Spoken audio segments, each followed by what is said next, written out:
अस्सलाम वालेकुम। मेरा नाम रियान अतहर है और इस वीडियो में मैं आप लोगों को बताऊंगा व्हाट आर पॉइंटर्स के पॉइंटर्स होते क्या हैं सी प्लस प्लस लैंग्वेज के अंदर। और ये मैंने एक नई सीरीज़ स्टार्ट की है ऑब्जेक्ट ओरिएंटेड प्रोग्रामिंग की।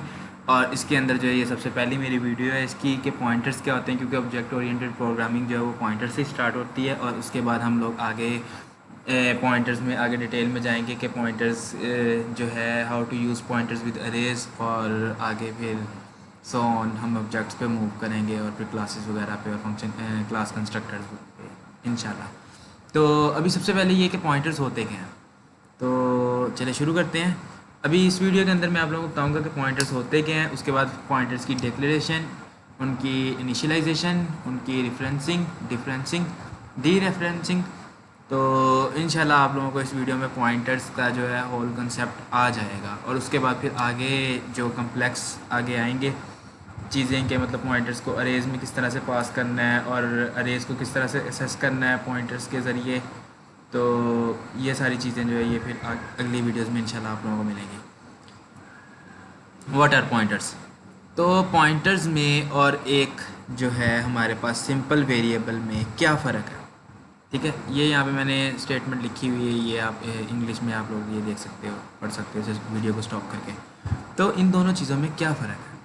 फ़र्क ये है कि हमारे पास एक होता है सिंपल वेरिएबल, जो कि हमने एक सिंपल वेरिएबल बना लिया। अब पॉइंटर जो है वो खुद और उस हम जो है सिंपल वेरिएबल को के अंदर कोई ना कोई वैल्यू स्टोर करते हैं, उसको फिर हम आगे जो है उसके अंदर कुछ ऐड करते हैं, कुछ सब्ट्रैक्ट करते हैं, ये वो हम उससे काम चलाते हैं।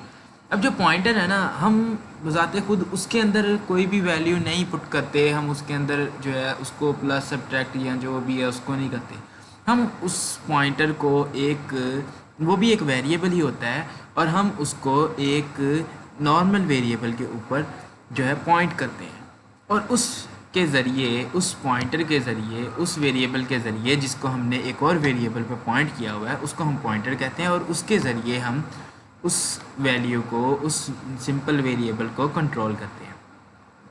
चलें आगे चलते हैं। हमें पॉइंटर्स की ज़रूरत ही क्यों है? तो हमें पॉइंटर्स की ज़रूरत है अरेज के एलिमेंट्स को असेस करने के लिए, अरेज और स्ट्रिंग्स को एज एन आर्गुमेंट फंक्शंस में पास करने के लिए, creating data structure such as linked list इसके लिए, और डायनामिक मेमोरी एलोकेशन। ये यानी कि हम लोगों को जब हमारा जो है फंक्शन कंपाइल हो रहा है प्रोग्राम, तो कंपाइल होते वक्त जो रन टाइम है उसके ऊपर अगर हम लोगों ने चाहते हैं कि हम अपनी मर्ज़ी की साइज़ की अरे डिक्लेयर कर सकें, तो इन सब चीज़ों के लिए जो है वो पॉइंटर यूज़ होते हैं। तो आगे ये चारों जो है ये थोड़े मतलब कॉम्प्लेक्स टॉपिक हैं, इनके ऊपर मैं एक एक अलग से वीडियो बनाऊंगा, और आप लोग अगर चाहें तो वो वीडियो भी देख सकते हैं। Declaration of pointers. तो पॉइंटर्स जो है उन्हें डिक्लेयर कैसे किया जाता है? तो सबसे पहले तो ये बताया गया है कि मतलब किसी भी वेरिएबल को यूज़ करने से पहले उसको डिक्लेयर करना पड़ता है, और पॉइंटर्स को भी यूज़ करने से पहले उसको डिक्लेयर करना पड़ेगा। तो ये इंट, ये इसका सिंटैक्स है। इंट मतलब डाटा टाइप, स्टार जो है ये बता रहा है कि पॉइंटर है, कि जो मैं आगे मतलब लिख रहा हूँ ये पॉइंटर है, और ये ए जो है ये पॉइंटर का नाम है, स्टार जो है ये पॉइंटर की एक्चुअल में बेसिक जो है वो पहचान है। तो इंट स्टार ए। तो उसके बाद ये डाटा टाइप चेंज भी हो सकती है, फ्लोट में, करैक्टर में, बूल में। अभी ये मैंने इंग्लिश में भी ये लिखा हुआ है यहाँ पे कि when used as above in the declaration tells the compiler that the variable is to be a pointer. ये स्टार की वजह से कंपाइलर को पता लगा है कि ये जो मैं यहाँ पे मतलब डिक्लेयर कर रहा हूँ ये एक पॉइंटर होगा। चलें आगे चलते हैं। बाकी ये जो है मैं अभी मतलब वीडियो को शॉर्ट से शॉर्ट करने की कोशिश कर रहा हूँ। ये जो भी इंग्लिश वगैरह लिखी हुई है ये आप लोगों के भले के लिए, इसको आप लोग वीडियो स्टॉप करके पढ़ सकते हैं। रिफ्रेंसिंग। रिफ्रेंसिंग क्या है जी? The unary operator and gives the address of a variable. तो ये स्टेटमेंट क्या है? पी जो है, पी के अंदर एंड सी के मतलब ये वेरिएबल का जो एड्रेस है ये पी के अंदर स्टोर होगा। लेफ्ट हैंड साइड पे जो चीज़ होती है उसके अंदर कुछ ना कुछ स्टोर हो रहा है, और क्या स्टोर हो रहा है? जो कि राइट हैंड साइड पे होता है। तो ये जो है सी और ये एंड जो है ये एड्रेस को शो करता है, तो जो सी का एड्रेस है वो पी के अंदर जो है स्टोर हो जाएगा। इस अमल को हम रेफरेंसिंग कहते हैं।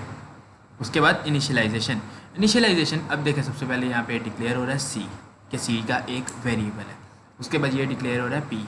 अब ये स्टार से मुझे पता चला कि ये p जो है ये कोई सिंपल वेरिएबल नहीं है, ये एक पॉइंटर है।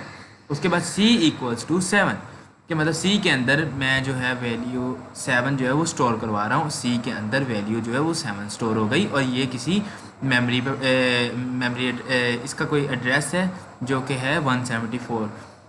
कोई भी एड्रेस हो सकता है, फ़िलहाल मतलब 174 एड्रेस है, उसके ऊपर एक वैल्यू 7 स्टोर हो गई है सी के अंदर इस लाइन के ज़रिए। तो p इक्वल्स टू एंड सी। अब ये p जो है ये एक वेरिएबल जो है ये एक ऊपर इनिशियलाइज हुआ था ये 834 पे। अब इसके अंदर c का जो है एड्रेस आ गया, तो मतलब p की जो है वैल्यू वो 174 होगी, मतलब c का एड्रेस। मतलब अब हमने p को जो है वो c पे पॉइंट कर दिया, p equals to and c। p के अंदर c का जो है एड्रेस स्टोर हो गया, मतलब p की जो वो वैल्यू है वो c का एड्रेस है। उसके बाद डी रेफरेंसिंग।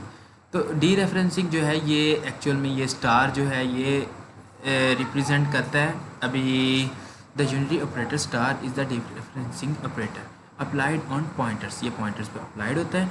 उसके बाद access the value of object the pointer points to, कि ये उस वैल्यू को जो है वो उठाता है जिसको पॉइंटर पॉइंट कर रहा है, उस वेरिएबल की वैल्यू को, मतलब द, और ये जो है ये इसके ज़रिए हम स्टोर भी कर सकते हैं। मैं आप लोगों को डिटेल में समझाता हूँ, ये ज़रा कम्प्लेक्स चीज़ है एक। देखें अभी अगर मैं यहाँ पर सी आउट पी लिखता हूँ तो बताएं क्या आना चाहिए। सी आउट पी लिखेंगे तो पी की वैल्यू आएगी, सी आउट सी लिखेंगे तो सी की वैल्यू आएगी। सी की वैल्यू क्या है 7, तो सी आउट सी लिखूँगा तो 7 आएगा। सी आउट अगर मैं पी लिखूँगा तो क्या आएगा 174, क्योंकि पी की वैल्यू 174 है। लेकिन अगर मैं सी आउट स्टार पी लिखता हूँ तो फिर क्या आएगा, सी आउट स्टार पी लिखने से जो ये पी जिस वेरिएबल को पॉइंट कर रहा है वो वेरिएबल सी है और उस सी की वैल्यू जो है वो 7 है, तो 7 आएगा। मतलब सिंपल p लिखूँगा तो क्या आएगा, p की वैल्यू आएगी, और p की वैल्यू क्या है, जो c का एड्रेस है। लेकिन अगर मैं स्टार p लिखूँगा तो क्या आएगा, स्टार p लिखने से p का जो है वो जिस वेरिएबल को पॉइंट कर रहा है उस वेरिएबल की वैल्यू आएगी। और इसी तरीके से हम उस वेरिएबल के अंदर कुछ ना कुछ स्टोर भी करवा सकते हैं। लेट से अगर मैं यहाँ पे स्टार p इक्वल्स टू 5 लिख रहा हूँ तो इसका मतलब ये है कि अगर p इक्वल्स टू 5 लिखता, आप बताएं मुझे ये लिख सकते हैं कि नहीं। ज़रा सोचें, इस वीडियो को यहाँ पे पॉज करें और फिर मुझे बताएं कि p इक्वल्स टू 5 आप लोग लिख सकते हैं कि नहीं लिख सकते। और उसके अलावा अभी यहाँ पे लिखा हुआ स्टार p इक्वल्स टू 5, तो इसका मतलब ये है कि ये स्टार p, स्टार का मतलब ये है कि ये पॉइंटर जो है जिसको पॉइंट कर रहा है, ये किसको पॉइंट कर रहा है, c को पॉइंट कर रहा है। c के अंदर वैल्यू क्या पड़ी हुई है, 7 पड़ी हुई है। तो स्टार p इक्वल्स टू 5 का मतलब ये है कि उस वैल्यू को 7 से 5 में चेंज कर देगा। p की वैल्यू तो सेम रहेगी क्योंकि p के अंदर c का एड्रेस है और c का एड्रेस जो है वो तो ये हमारे पास है 174, तो वो तो 174 ही रहेगा। तो p का जो एड्रेस है वो p का एड्रेस भी सेम ही रहेगा। तो जो c की वैल्यू है, स्टार p जो है वो c की वैल्यू का सेस कर रहा है, तो स्टार p के ज़रिए हम c की वैल्यू को 7 से चेंज करके 5 कर देंगे। Puts in c the variable pointed bye p, जो वेरिएबल p जिसको पॉइंट कर रहा है द वैल्यू 5, कि c के अंदर 5 की वैल्यू जो है वो स्टोर हो जाएगी। उसके बाद पॉइंट टू पॉइंटर, ये वही मैंने आप लोगों को बात कही थी कि ऐसा हो सकता है कि नहीं हो सकता। तो p के अंदर 177 हम लोग स्टोर नहीं कर सकते, दिस इज़ अनएडवाइजेबल, क्योंकि c के अंदर क्योंकि p के अंदर c का जो है वो एड्रेस स्टोर है, तो आप इसको इस तरह से चेंज नहीं कर सकते।